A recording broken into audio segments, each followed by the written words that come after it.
Hello, everyone, and welcome to another Top 5 Records video. And today I'm going to be talking about Talking Heads, one of the most impressive and spectacular bands from the late 70s and the 80s. Also, one of the most unpredictable bands, and one of the bands which you can get into emotionally very easily. A band that triggers the mind, but the connection between the two of them not always seems obvious. I mean, this is a challenging band, though easy to love. And I'm gonna kick off this video, this top five video of the best Talking Heads albums, with number five, their 1978 album, More Songs About Buildings and Food. This was one which took me some time to get into, and I'm not sure why. Basically, this is an album which started a new era in the world of Talking Heads. They started collaborating with Brian Eno, and this is where the artistic element got loose. Before this, they were more dry post punk, and here they started to get more new wave. And may I also say that an element of avant garde was introduced to their music.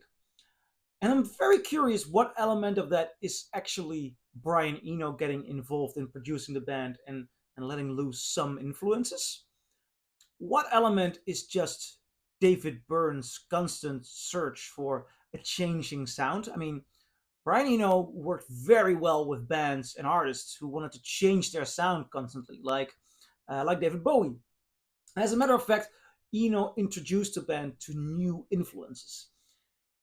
And on this album, you can clearly hear that the element of funk is getting in there, which is so bizarre because in a certain way they are very, very typical of a, how can I say this without insulting, um, upper class art school white guy system from New York. You can feel and sense that, and they are very aware of their anxious, clean cut art school image. And you can hear that, especially on the first album, though it never becomes heartless, pretentious, or something like that. And you can hear that here that the element of funk is mixing with their identity in a way that is rather unimaginable in any other way. That makes it so unique. A gorgeous album. More songs about buildings and food. On number five. On number four, Talking Heads 77, their first album. I have a special place in my heart for this one because Psycho Killer, I love that song. And also, I really love the dry post punk sound of this album. There is a beautiful book by David Byrne in which he describes the development and the change of sound. And he says that his band Talking Heads was clearly influenced by the small um, venues in which they played. Also, that you can hear in country, in the fullness of the sound, that there are certain venues where they play. You can hear in hip hop that it's played often on car speakers, but the bass is very present. And here you can hear in a certain dry, full sound a bunch of musicians who are trying to pump, but it's not really punk. It's not typical post punk. There is so much more going on here. There's an element of a struggle with the mind, which is perhaps the most continuous theme in the work of David Byrne. I find it very noticeable, especially on Psycho Killer and on this album. And I just really love the dry, raw sound of Talking Heads on this album, Talking Heads 77, their first album. Also, I have this one on a sealed first US, and it sounds gorgeous. So I love this album. On number four, Talking Heads 77. On number three, now we're getting more and more anxiety on Talking Heads albums. Fear of Music. Now, this one is getting spooky. There's a dark ambience to it, and you can really see that. It's also on the cover. I mean, I'm not sure if you have a original one at home, but it is printed with texture, and the texture is that of a certain kind of metal on which you can walk. I'm not sure how to say it in English. I'm not even sure if I know how to say it in Dutch because I'm not an expert on textures. But this texture is basically the feeling and the emotion of this album. Burns' anxiety takes over on here. This is, I believe, their most anxious album, with a song like Drugs, Electric Guitar. Mind is incredible anxious. Also, some gorgeous, brilliant compositions. Heaven is one of my favorite ballads. I really love that. Live During Wartime is a masterpiece of songwriting. It has these snarping, high sounds, and there is tension all around in this one. On number three, Talking Heads, Fear of Music. On number two, Remain in Light. This is often seen as their big studio masterpiece with Brian Eno and the end of their trilogy. And I'm so sorry, but somebody put this on my record. Sometimes you're in bad luck. I bought it like this, but yeah. Um, this album just sounds insane.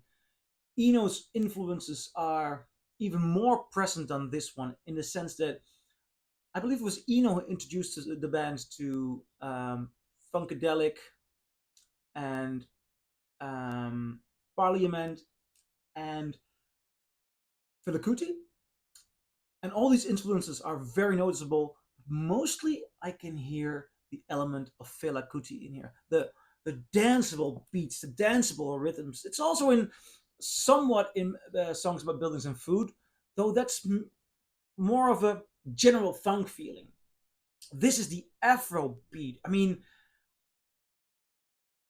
the combination of the two, Talking Heads and Fela Kuti influences, it's bizarre, but it works. And this is one of those albums which is tough to explain. Why does it work? Well, it works and it bangs and it blows your head off. It has incredible songs. My favorite on this one is Once in a Lifetime, a masterpiece of studio work, actually. And why do I say studio work? Because I know it's controversial. Some people say you should not put live albums in top 5 lists.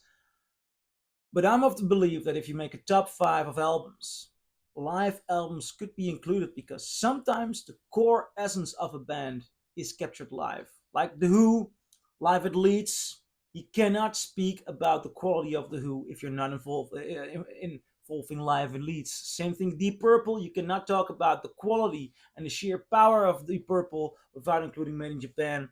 And you cannot talk about the quality and the influence of Talking Heads without Stop Making Sense.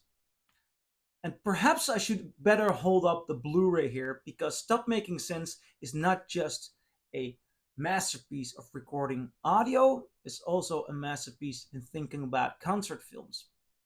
This is basically a concert produced for film cameras with a vision behind the way it develops, shot and filmed and directed by Jonathan Demme, the director of Silence of the Lambs in Philadelphia. But he hadn't made those films yet. So in the 80s, Talking Heads and Jonathan Demme got together and they made Stop Making Sense. Now, that Blu ray, I love that Blu ray. And it just had gotten a re release in cinemas. I should still go see it in the cinema, but I've been listening and looking at the concert film so often in my home that I hadn't figured out that I should go to the cinema yet. This particular live album is one of the most played albums for me. On my telephone, basically, also on vinyl. The collection of songs and the way it starts off so small David Byrne walks on stage with a cassette recorder. He puts it on the ground. He says to the audience, I got a tape I want to play, which forms the basic rhythm track, which they had to use because they filmed it over 3 nights, so they had to be able to sync the songs. And then he starts to play Psycho Killer on acoustic guitar. That performance is just mind blowing. Now, after that, this version of the LP doesn't have that. I'm so sad about that. But the reissues do have it. He gets together with Tina Weymouth, the bassist and also one of the vocalists of Talking Heads, and they do a rendition of Heaven, masterpiece of a song. And every new song, new musicians get added to the stage, to this performance, and you get songs like Slippery People, Burning Down the House, and Girlfriend is Better, Once in a Lifetime, What a Day That Was, Life During Wartime, Take Me to the River. It's just the ultimate show, the ultimate showdown of the capacity of Talking Heads, of the incredible amount of good songs they have, of sheer powerful performance, of David Byrne being a almost silent movie kind of character tormented by anxiety, who puts life and emotion and thoughts and character into all of the different stories of these songs. This is a masterpiece. So on number one, Stop Making Sense. So I'm curious, what do you guys think? Do you agree? Do you disagree? Leave a comment below, and I'll see you in my next video. Bye.